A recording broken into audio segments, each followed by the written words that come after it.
All right, everyone, it is Friday. And what does that mean? It means it's Manufacturing E-Commerce Success Day. I'm one of the co-hosts, Damon Pastolka, and with me, my friend right over there, Mr. Kurt Anderson. Gonna let you take it away, Kurt. Damon, man, brother, happy Friday to you, dude. How's your week going? How's everything going? It's going just fine. Getting ready for Christmas. All my Christmas presents are here. I'm good. Oh, I'm on the downhill slide. Night, way to show me off. Thank you. I know Dan Bigger now. We're going to be out on Christmas Eve. So, man, huge week this week, Damon. We kicked things off on Monday. We had a gentleman from the NWIRC, that is the Northwest Pennsylvania MEP, Bob Zaruda. Man, dude, I'm like he's like an old football coach, and I am still fired up from talking to Bob about all the amazing things that they are doing in Pennsylvania. So, Damon, what I decided to do is we're going to slide over like one state. We're going from Northwest Pennsylvania. We're sliding over into the great state of Ohio. And I want to introduce my buddy, my friend, Todd Underwood. Todd, happy Friday, my friend. How are you? Happy Friday, brothers. It's good to be here. Thank you. So, all right. So I'm going to give a little shout out. So, guys, if you're drop us a note. Let us know that you're out there. Would love for you to connect with Todd. Todd is doing amazing, incredible work helping manufacturers in the great state of Ohio. So, Todd, I want to kick things off. I have a question for you that I want to start with. Okay. So are you sitting down? I am sitting down. Yes. I want to make sure, just making sure. So, Todd, my first question of the program today is a young man. As a matter of fact, I'm going to not even say young man, a little boy growing up. Who was your hero? Who was your hero growing up as a little boy? If I'm just being honest, I hope this isn't too cliche of an answer, but it was probably my grandfather. Nice. He was a very good man, and he traveled a lot, traveled the world. And he's a very religious guy, but he wasn't preachy, if that makes any sense. He lived it. He was a head of purchasing for a giant automotive company, oddly enough. Called Dayton Walther, that is now since gone, but it was a very big company in Ohio back in the 70s. Nice. And he taught me a lot about ethics, because as a purchasing agent for an automotive company, he would tell me these stories of things people would bribe him, or try to bribe him, I should say. He was just a good man, and he would travel all over the place, and he would bring me back money, 1,000 yen, that must be worth $1 million. Of course, it was worth like $2. Probably he had the biggest influence on me, because without getting too far down my story, I ended up living abroad for quite a while. And it was all because being a kid, he told me these stories, and it was always a dream of mine. So I would say it was probably my grandfather. And what's grandfather's name? Bill Underwood. Bill. All right, man, dude, that wasn't cliche whatsoever. That was an awesome answer. Man, Damon, don't you love these answers we get week in and week out? Yeah. It's awesome. And so, all right. So, Todd, what I'm hearing is a couple of things I want to uncover right there. So, number one, sounds like manufacturing's in your blood, or it goes back to Grandpa Bill. Is that definitely was around it growing up? Sure. Go. Kind of hard to avoid manufacturing when you're in the great state of Ohio. Yeah, for sure. So, all right, let's slide into. I want to slide in your career. I want to talk to like what led you to manufacturing, but you piqued my curiosity. You said that you lived abroad quite a bit. Just enlighten. Curious minds want to know, man. Where are some of the places that you lived? I'll try to make this quick, and people who know me are probably sick of hearing these stories, but I was about 30. I worked for my grandfather's company. He started a small company in my late 20s. It was an automotive supply company for OEMs. Yep. My grandfather passed away, and I decided to exit the company. I had never finished my degree. That was always a shame of mine. So at 30 years old, I went back, did my last year of college, and decided around 31, 32, I wanted to go abroad before I settled down a career path. Yeah. Did that sort of typical thing, moved to Japan for a year, teach English, ended up meeting my beautiful wife. Without getting into that story, was very fortunate that a job at a university opened up at the last minute, because usually you have to have a PhD to teach. And I have a BA in economics. And they said, could you come in for 6 months and cover? And I ended up doing it for 10 years, teaching at 4 different universities. It's kind of where I learned my marketing, because I marketed myself as strategic communications rather than an English teacher, and would create programs depending on what they were studying. And then had a couple babies, decided we wanted to move back to the US. I had an old friend who had worked at Yahoo. He started a company in California, but all their production was a UX design firm, which has been a big influence on me and what we're going to talk about today. Yeah. He asked if I would come to India for a couple years and had their marketing, and because I knew communications and the same as marketing, right? But went over there, got my hands dirty to Hyderabad, India for a few years. That's where I really cut my teeth, I think, because that was a high pressure startup tech company with some of the smartest people I've ever met, 20-year-olds who are like geniuses. And but India was a little tough on my wife, who's Japanese, because there's not much there's a big difference between Japan and India, I'll put it that way. And ended up moving back here. Toledo, Ohio is where I was born. Wasn't going to stay here. But when we moved back, my daughter was 7 years old, and she had been to 5 schools, and we really liked the school here, and we decided to stay. So I started applying for jobs, and I applied for this place called the Center for Innovative Food Technology. I thought, what the heck, I could do that job, and got hired, and that's how I ended up. And I've been here for almost 4 years now, and really never been in the food industry. Never really worked in manufacturing in this sense. But really, like I'll talk about I try to make my ignorance my superpower, if that's sort of my joke. Wow. Not knowing not assuming you know is how you ask the right questions. That good? Sorry, a little long there. Dude, that was like awesome. Man, it's like you did that before, right? And hey, Damon, we got a couple hey, good morning, Whitney. Happy, you know what? Shame on me, Damon. I don't have my Santa hat today, but Whitney, happy Friday. Thank you for joining us. We've got Tom up in Syracuse. Tom, happy Friday, my friend. Glad you're here again, guys. So we have, man, you're just getting a little sliver of some exciting, man, this is going to be so good. So I want to share how I met Todd. So I met Todd. So Todd is part of the MEP network. We're going to talk about that. Damon, you and I interviewed tons of folks from the Manufacturing Extension Partnership. And Todd specifically is with one of the agencies called CIFT, and they are located in Ohio. Todd, I met you earlier this year. We were at a conference in Chicago. Amazing, man, was that hotel magnificent? That was awesome. I felt like Al Capone walking around. Damon, we're in this hotel, and like the legend has it, is like Al Capone used to run the halls of this hotel. It's right smack downtown Chicago. I think it was right across the street from the Chicago Tribune. It was right awesome. In the heart of the city. And man, it was a spectacular experience. Michael Jordan's restaurant was right downstairs.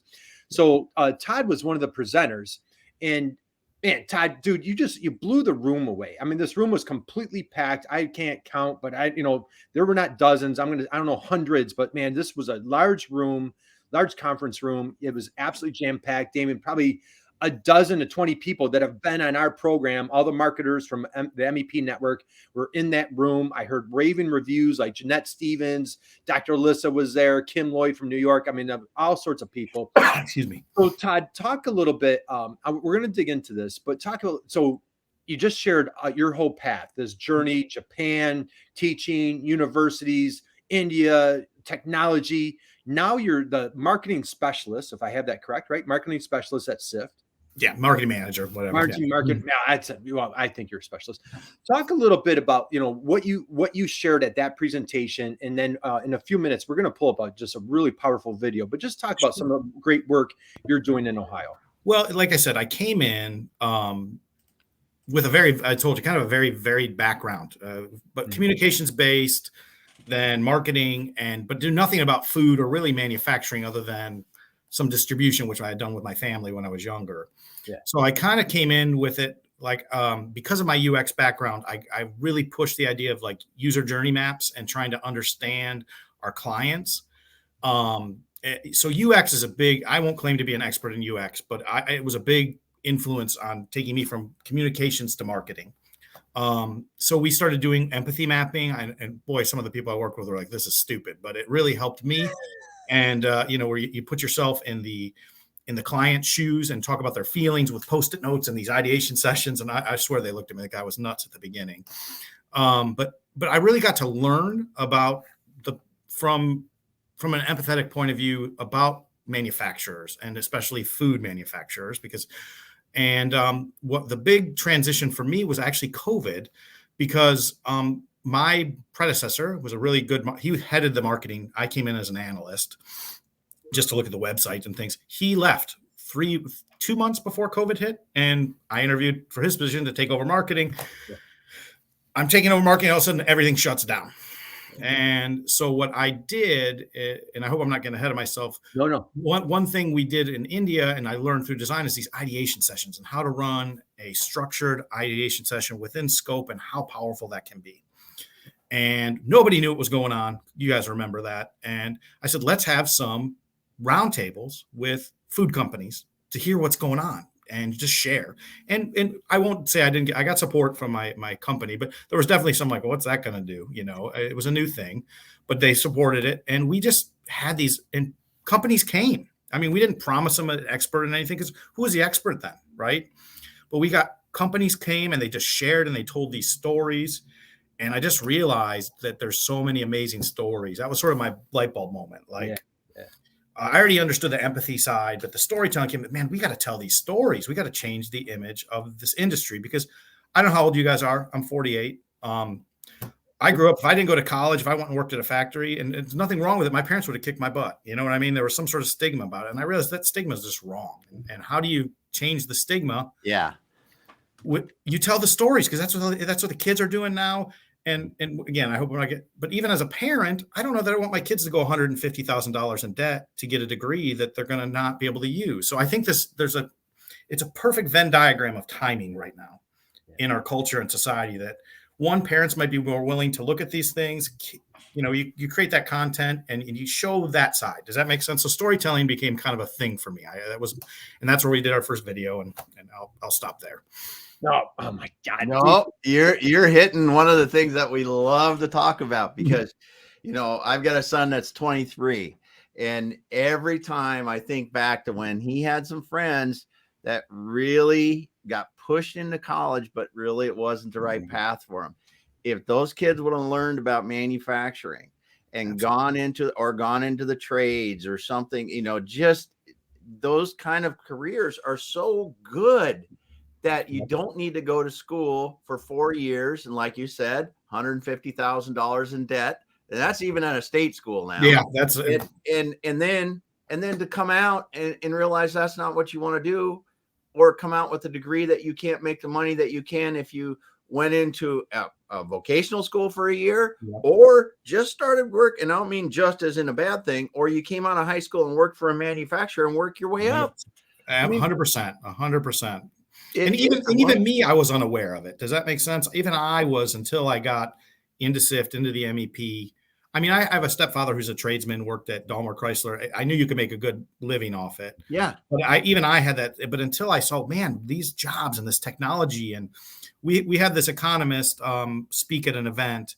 And one thing that I thought was kind of interesting, he said that manufacturing, you know, people say it's gone and it's in China, but he said, really, the stuff that's made in overseas is the easy stuff. We still do the really high tech manufacturing here. And it, like I said, these are just things that I love. I've become an evangelist a little bit for this, if this makes sense, in the last few years. Wow. And you're doing an awesome job, man. And just, hey, guys, so again, we're with Todd Underwood, and Todd, and I'm going to dig into the MEP network and CIFT in a second, but I strongly encourage, welcome, and invite everybody on here if you're catching it replay down the road. But man, you want to connect with Todd on LinkedIn. Todd, you have one of the best headlines, dude, I think, on LinkedIn. Strategic communication and industry storytelling is driven by asking the right questions, listening intently, efficient planning, and acting without fear of failure. Absolutely. Dude, drop the mic, and then you've got start with patience, manage with empathy, and deliver successfully. Man, guys, you need to stick with us. We're going to show an amazing, incredible video in a couple minutes. Todd, share what is the a lot of our friends that come on our program, they're familiar with the MEP, but anybody catching us for the first time, share what is the MEP, Manufacturing Extension Partnership Network, and then let's go into specifically what's going on in your corner of the world, what's going on at CIFT, and what how you guys make the world a better place. I'll give you the high level, and I don't want to get into too many details because I don't want to make any mistakes and make anybody at the higher level mad, because I've actually been learning more about the national network in the last year. But the Manufacturing Extension Partnership is a program through the Department of Commerce that has centers in all 50 states to help small to medium-sized manufacturers compete and grow. Some states, which took me 2 years to learn, some states have a single center that are run through a university, and it's run very differently. Ohio is kind of unique. There are other states like us, but we're kind of unique. We have multiple centers that are regional. And we've got some amazing centers and amazing people, which kind of creates some really cool synergy between them. But they help these small to mid-sized companies Sometimes new technology is hard. Sometimes lean training is hard. Really, the sky's the limit. But our team can go in and kind of identify the problem, and either we can give you the solution, or because we're a nonprofit and we're not driven by trying to make a buck off you and leave, we can connect you with other service providers and manage that project for you and kind of take some of that heavy lifting off. Because let's be honest, manufacturers are busy right now, right? I mean, that's one of the biggest things I've learned. You can't get people to come because they're on the floor. The owners are on the floor because there's such a workforce issue. So we really can go in and just help these companies. Like I kind of say, our success is measured literally in your success. Like because we're a nonprofit. And that was something that we didn't always talk about when I first joined. We wanted to be more like a company, but actually I think that's a selling point to us, that literally we're not there to make money. Our success is your success. And you get into the metrics and things, and I'm sure you guys are aware of that, the scorecards.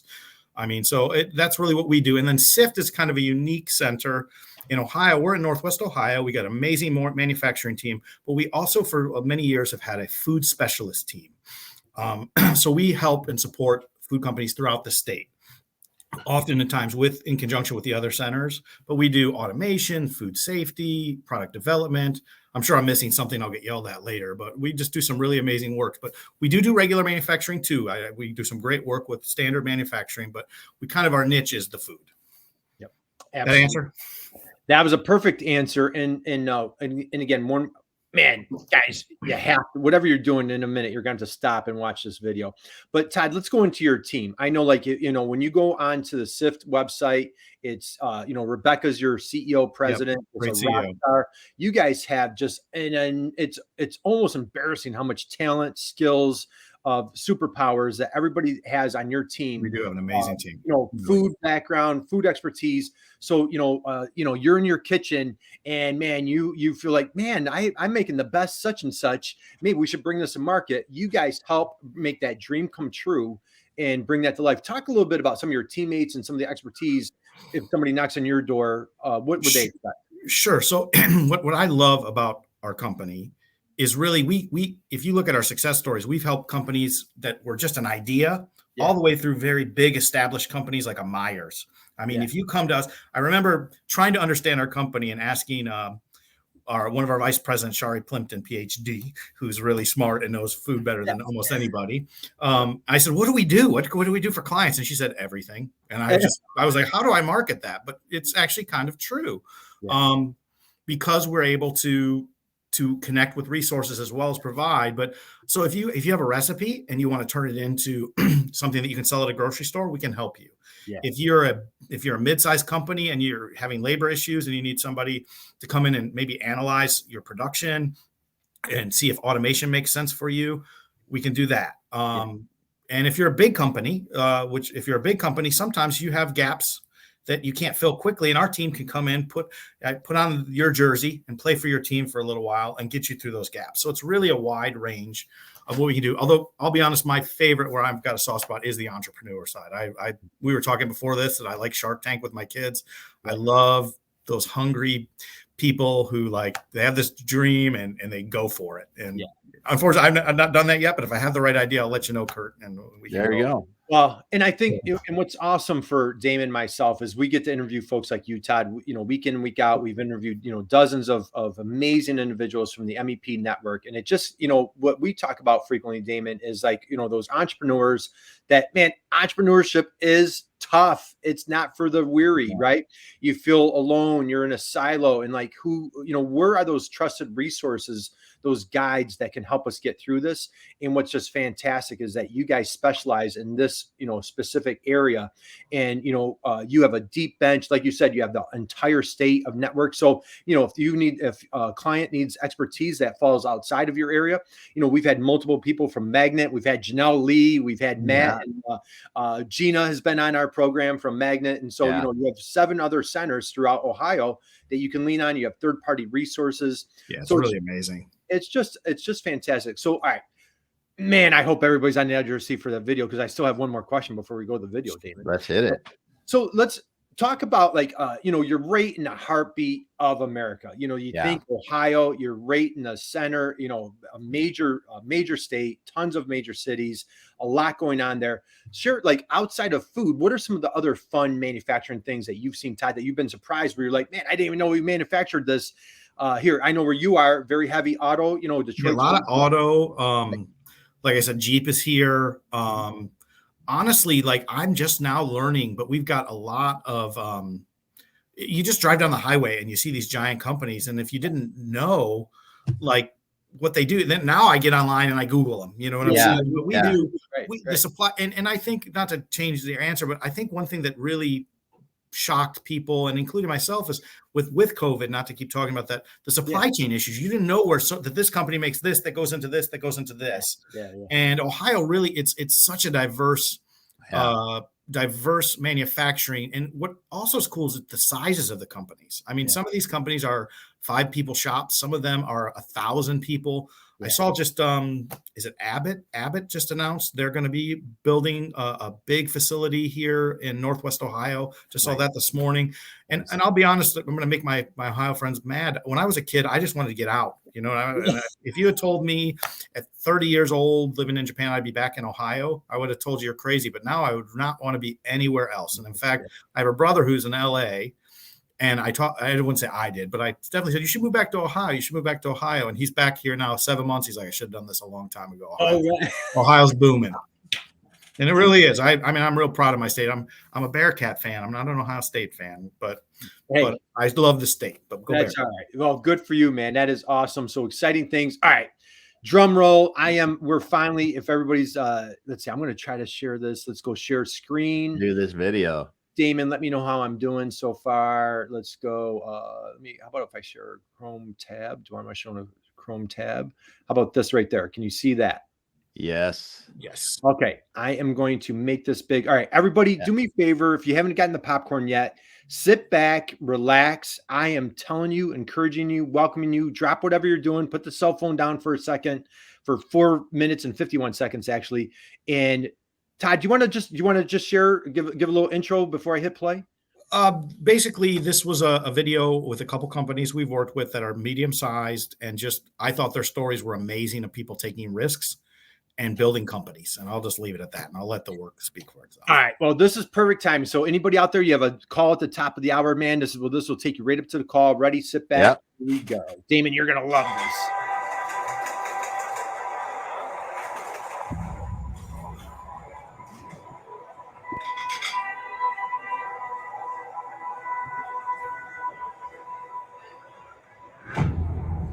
Dennis was a guy in his kitchen one day, and here we are working on being a national brand.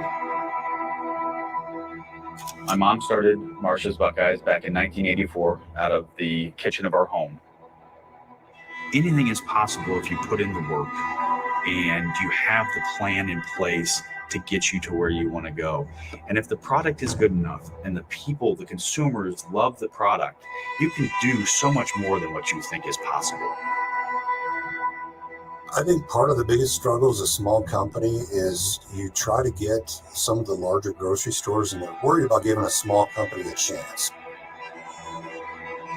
Well, how did Snickers, the name of a family horse, a candy bar, become the #1 selling candy bar in the world?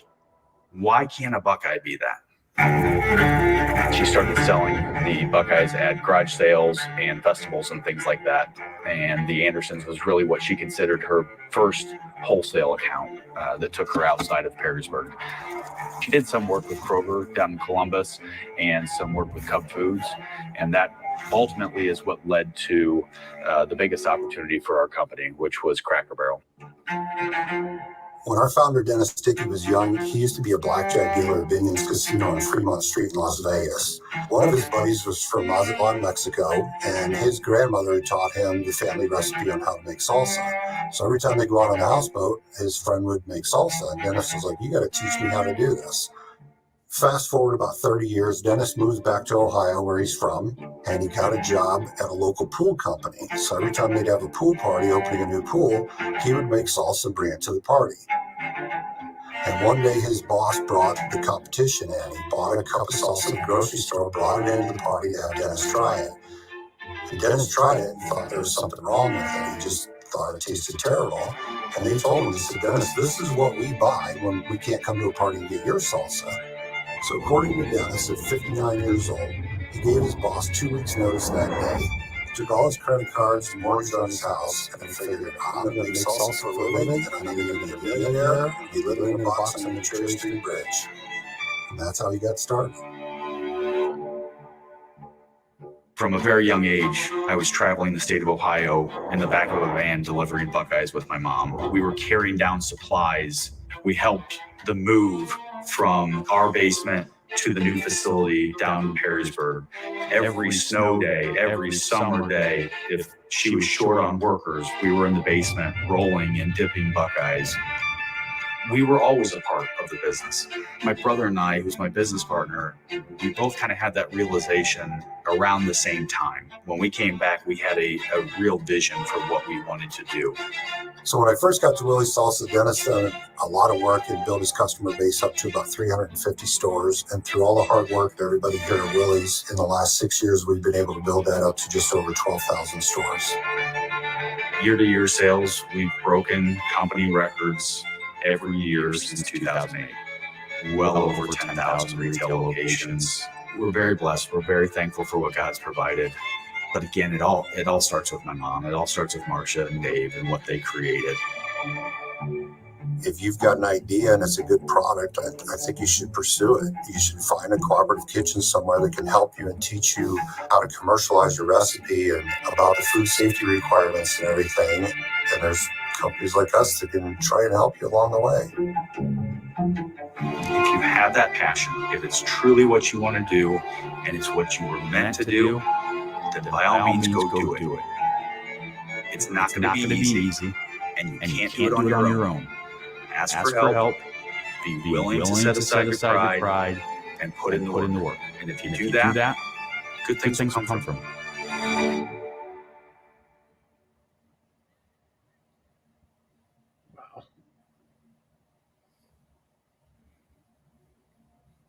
That doesn't do it.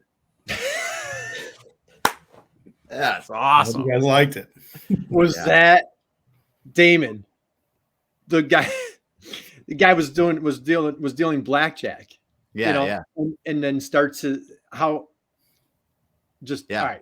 Todd, just all right. So like I watched that, I'm like just so inspired. And I love, like the shout out to Marcia. And then the last thing, it's not gonna be easy. It's not gonna ask for help. Todd, give us so I've seen several of your videos that are just very powerful. You did a couple through COVID that I'm familiar with. Just talk a little bit about, tell us what's going on behind that video right there. Well, it's multiple things. Like I said, I was at those round tables, and first I want to give a shout out to Josh Nagel, who is the videographer on that. He's been amazing. I've worked with some really good filmmakers. My brother's a filmmaker. I've went to college with people who won Academy Awards. Josh is up there. He's really good. He's one of those guys who you tell him what the vision is, you sit with them, and he just creates. So if you want to do this, find a good partner like that. Right. But really, for me, it was just like we talked earlier, the stories of these entrepreneurs for that video in particular,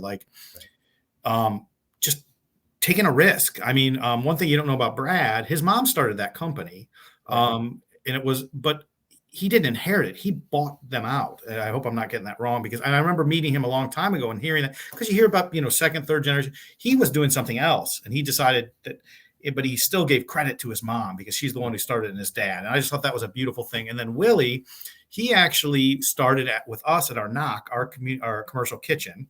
Yeah. And I'd heard these stories of this crazy guy who slept in his car, and to me, that's what you have to be. So you have to be a little crazy to be an entrepreneur. Right. But they made it. You know what I mean? They made it, and they're still growing. We really wanted to find people that they weren't done yet, and you can tell from that video they're not done yet. They're continuing to grow and grow. So for me, that and the other thing, without rambling on too much, is I really wanted to create something inspirational. Yeah. So people who have that idea will come to our kitchen, or we'll go to another kitchen and try to follow those dreams, because that's really where all growth comes from. That's a little bit to my economic degree. All growth comes from small to medium-sized businesses and people taking risks. So I want it to be inspiring. So that's sort of where that particular video came from. Right. I love it, man.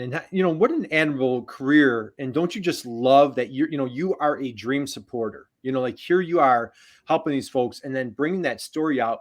So, you said in the beginning of the interview, you had a little pushback or like, hey, this whole empathy map and the buyer's journey, it was just new. I shouldn't say pushback. It was just new. I think. Yeah, it was new for you worked with MEP centers. You kind of probably have some ideas of what I'm talking about. Like, what is this? So let's talk to the manufacturer out there. Okay. Manufacturer out there is catching us. They're like, man, that video was really inspiring. I have a similar story, or like my grandfather, my grandmother, my mother started our company. What advice do you have for folks? Let's start with the empathy side. So there's manufacturers out there. This is like they've had no marketing, no social media. This is all brand new. How do you help a manufacturer take that first step? Well, my advice would be, and again, to just go back in my career, which has been all over the place. When I first moved to India and basically was kind of thrown into the fire, hey, market this new UX design service as you learn it. I remember reading about marketing versus strategic communications. And one of my first case studies I read about was Domino's Pizza. And Domino's, for a while, their sales had either plateaued or slumped. And they embraced social media by take a picture of your greasy pizza. It wasn't make it look amazing. It was like, show us your greasy box. And they took off through the roof. So what I would advise any company, especially manufacturing, where there's that little stigma, don't try to be something you're not. Lean into your story. If you're a family manufacturer, that's a kick butt story. Yeah. People want authentic stuff. You don't need to make it fancy. Nothing you just saw in that video was embellished. It's all true. You just got to present it. Get somebody who can help you tell that story if you're struggling. I mean, sometimes you just need someone to come in and ask you questions because you don't know what you got until someone tells you. But that would be my advice. To just embrace what you are and be proud of what you are and put it out there for people. And I think that's what people react to. Man, this is so good. All right. So let's dig in. All right. Let's take it one step further, Todd. So they're like, okay, there's a little mic drop moment there. That was a mic. So yeah. Embracing what you are and sharing it with people is so key. I mean, I was sitting there listening to that video. I'm getting teared up, man, because you can just think on the Buckeyes. You can just think of them working in the I got to say, on that one, shooting at that place was the most best smelling place I've ever been. Oh, I bet. I've had them before. I didn't know where they came from. Oh, they're so good. And Marsh's is the best. I'm just going to say they're the best. My goodness. But, you feel the energy in both of those. Awesome. You feel that story, and you got to let that out. Yeah. And I think authenticity is really the key to everything, Yeah. All right, so let's go here, Todd. So again, manufacturer out there, they're like, okay, do I go video? Do I start blogging? Do I jump on a social media site? Like, what would be? Let's get can we get like 101? Let's really strip it down, basic for a manufacturer that has you and I work closely with them, with manufacturers that are just starting out. What would be like a good first step? So now, okay, I want to share my story. We have a really cool story. How do I get that story out there? Well, I think again, it really depends. It's individual, but I think you want to start small, because I think what happens is in any kind of project, the video is the end result of this. Does that make sense? We didn't just start making videos. When I joined CIFT, for example, I talk about the empathetic voice. And that means a lot of things to a lot of people, but I think I mentioned this in my presentation. One thing I noticed in our previous marketing, and a lot of MEPs do this, they talk about themselves. I call it the Grant voice. The third person. CIFT is da da da da da, and CIFT is not a real thing. People don't identify that. We, our, you, partnership. Start with the language you're using, and I firmly believe that internal culture and external marketing have to match anyways. So you got to build that inside. But I start small. I mean, what are you comfortable with? Are you comfortable with just doing an Instagram and taking a couple pictures and just start there and see where it goes? I would not say start with a video unless you got a big budget, which a lot of people don't have. I think blogging is a really easy thing. I don't like writing, but I do like writing, if that makes sense. One of the easiest things you can do is share your knowledge without giving away your secret sauce, is what I say. Right. listicles. BuzzFeed made billion or millions of dollars off it. Tell me when you're doing something, what are the top 3 things that you make sure you get right when you do it? There's a blog right there. You already know it. It's in your mind. Write it down. And, and then the last thing I'd say is once you get the momentum, realize that one piece of content is not just one piece of content. A video can be made into a blog. A Facebook post can promote it's an ecosystem. Don't try to do 20 different things and put them up on the shelf. Do one thing and put it in 20 different places. Does that make sense? So that would be my advice to somebody starting. But start small, start with what you're comfortable with, and start with your authentic, where you are. Can you say that one again? The 20.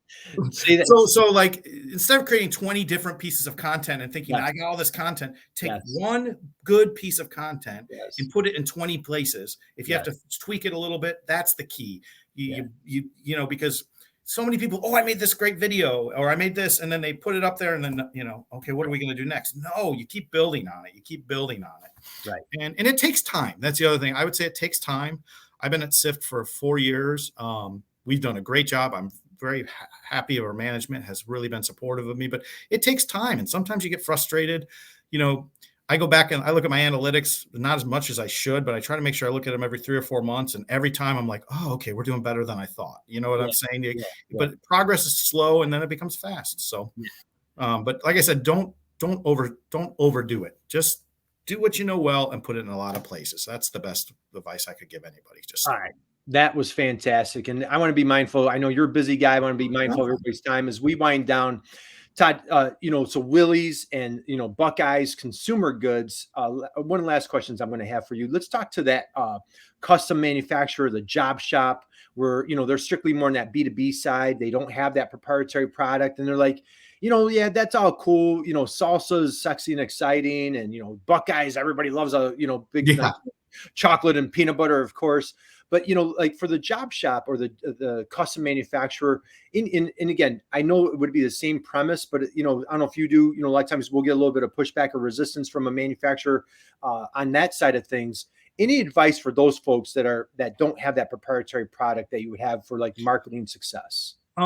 Again, that's a tough question, but the best answer I can think of for you is, again, when we talk about workforce and things like that, and I promise I'm going to get to your answer. I talked to a lot of people about workforce. And younger people, and I've worked with a lot of younger people. That's why it's my joy. I love working with young, motivated people. They want to be connected to something bigger, right? So you say, we're just this one piece, and maybe we're not very sexy, and we're not in Buckeye, but you're part of a supply chain. You're part of something creating something bigger and bigger. And if ever there's been a time in history, and I'm 48 years old, where people are understanding supply chain and how important it is, it's 2022, right? So don't sell yourself short. Talk about your impact. Talk about, do you remember the Got Milk commercials? Do you remember those? Yeah. Do you remember how they came up with those? Do you remember the story of that? How did they? They refused to drink milk for a month or something like that. I'm probably getting this wrong. And they realized what they missed when they didn't drink milk. And the first milk, I don't know if you remember, the first one was this guy gets hit by a car. He thinks he's in heaven. He gets all these cookies and he's eating all these cookies and he goes to get the milk and there's no milk. He realizes he's not in heaven. And it's like, got milk. And that's the thing. Look at yourself. Don't sell yourself short. And you realize you're part of something bigger. And that's what I'd say. And again, that always comes back to embrace yourself. Don't try to be something you're not. Got milk. I love it. I love it. That was one of my favorite ads as a kid. Sorry. I'm dating myself, but those were great. Dude, that was, oh my God. Dude, now, Damon, just picture Todd live in a room with literally like hundreds of people and just, Todd, you just absolutely blew the room away. I know you're a humble guy, but everybody I talked to, even I just talked to Jeanette Stevens a few weeks ago. She's with the Gen Edge in Virginia, and we were talking. They're really good down there in Virginia. Dude, you made a great impact at the show. I'm glad to hear that. That was my first time, so I was really nervous. Well, I'll tell you, you are a gifted speaker. I was captivated. And, again, as marketers, you sit there, and I was just so impressed with your presentation, your passion for manufacturing. And why Damon and I love doing this is like, so manufacturers are out there, there's a little skepticism of like, hey, what is this MEP? Or is this government? And why we love bringing on guys like you. You've lived literally all over the world. Yeah. You bring a wealth of experience, knowledge, and most importantly, boy, your unapologetic passion for helping manufacturers. I think your storytelling strategy is absolutely brilliant. You're just, the vulnerability, the empathy is just, lights out. And I love what you said about, like the job shop to custom manufacturer, be authentic, just, be that guide, give the top 10, top 3 reasons why we do this. Stop being the best kept secret. The Got Milk was just a spot on example. And dude, as we wind down, we're coming in the holidays. I'm going to have one last question, but any parting thoughts, words of wisdom for our listeners out there? No, I just say, keep following us. If you're interested, if you're an organization interested in supporting us, I don't know if I'm allowed to do this, but we are looking for sponsors for these stories next year. Nice.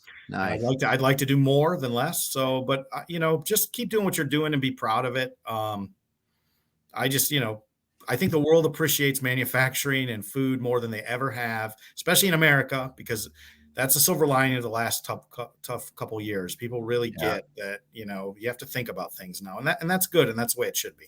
Shame on me. I should have had this pulled up. Todd, I think it was you had a meme pulled up and it said, if we went back like hundreds of years. Oh, that's on my, that's your meme, right? So Damon, well, I didn't make it, but it's my favorite meme. It's your favorite meme. So picture this. I apologize, I don't have it. So there's a picture of a bunch of technology, like, a bunch of phones or what have you. And then a picture underneath. And it says, what do you think people would be more impressed with 500 years ago?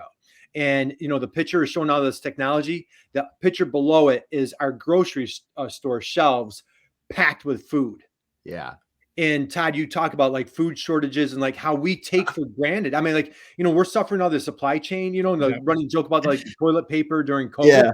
Yeah. I mean, just think, like, I thank God every single day, religiously without fail. Thank you that I have food in my fridge. Just think what a blessing that is. That's one of all the problems we have today. That is not a problem that we have. There's food, and and I want to be mindful of like folks that are struggling or what have you. But there is an abundance of food if we could get it out to everybody. But Todd, just share. I want to hit that one. I'm sorry to keep you. Share. I got plenty of time. You got what time you need. Share like that meme, or just your thoughts on like food, the supply chain, and just the abundance that we have.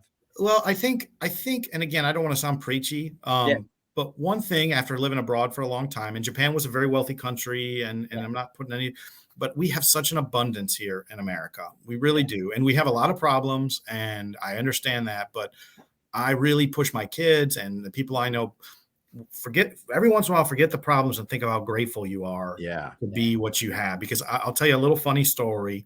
We had been in India for 2.5 years, and it was a wonderful place, but the food was difficult, put it that way. And I remember we had a 70 some hour flight because we missed 3 flights with 2 children. It was supposed to be a 20-hour flight. We slept on floors it was a worst trip of my life. I didn't think I was ever going to get on a plane again. We get back to Toledo in the middle of the night. And the next day we're super jet lagged, and my stepfather took us to Costco. And I swear to God, it was the most religious experience I've ever had. My wife and I were just like, and and I just always think about that and how grateful we are to be here. And when I say grateful, be grateful to the people who make that and keep those things running. And nobody went wrong being grateful. Does that make sense? Yeah. So nobody went wrong. Nobody went wrong being grateful. Right, now and down. So Todd, we have these things called moments of silence where we just, like it's lunchtime in the Eastern time zone. We just want to savor. So, dude, first off, thank you, man. Thank you guys. I appreciate having me. Blessing. Love your energy. Love our connection. Just thrilled to collaborate with you through 2023.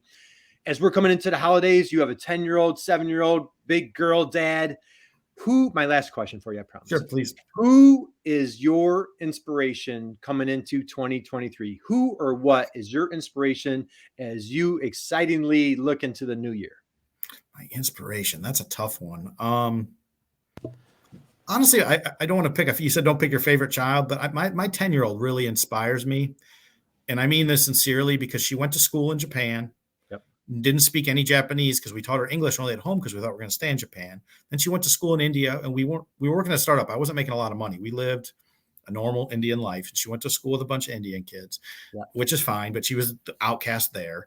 Then we moved to Ohio. She goes to a school. We buy a house. She has to switch schools again. Then COVID hit, and she stayed home for a year because we were real conservative with it, and we kept her home. Then she goes back to school, and then this year she's in a new school, and just the fact, and now she's got to get up at 6 a.m. every day, which is a struggle for me. But honestly, I look at my little 10-year-old and all the stuff she's been through. I know that may be another cliche answer, and I love Mary, my 7-year-old too, but it's just how strong she is, and I don't know, I'll get a little weepy, but she's my inspiration. I hope I'm as tough as she is. Well, that's incredible. And my wife, of course. I don't want to get in trouble, but my wife too. She's so that's a given. That's a given. Todd, wife's name, please. Machiko. Daughters, your 10-year-old. Ray. And 7-year-old. Mary. Awesome. Hey, and guess who's in the house? Yep, Nicole Donnelly, and she has 2 beautiful daughters, Sophia and Charlotte. She says, can I just say one more thing real quick? I'm sorry. Our next video, which I can't share yet, but I just finished our second, is about women in food, and it's about kind of for my daughters, if that makes sense. So I'm excited. I'll send that to you guys. I'm kind of excited. All right. So, man, so much exciting things here going on. Good and stuff. Just, we covered, girl dads. We've covered, living all over the world. We've covered manufacturing, all the exciting things going on. Ohio is just booming. And Yes, Todd, dude, thank you, man. Thank you guys so much. I really appreciate you letting me come on and talk. This was great. Okay. Guys, anybody out there, contact your local MEP. Yes. I know right now if you're in another state, if you're outside of Northwest Ohio, I know you're saying, man, I might have to move to Northwest Ohio just so I can work with Todd. But guys, wherever you're at, contact your local manufacturing extension partnership. They are just a gift and a blessing to help manufacturers. Boy, if you've missed this, go back and catch that replay. Watch that video. Man, Damon, I thought of you the whole time. What did you think of that video? Oh man, it was incredible. It's just so cool. I mean, for me in manufacturing, and I walk through a manufacturing plant and just put your hands and touch the stuff they make is so cool. It's so cool. Just so cool.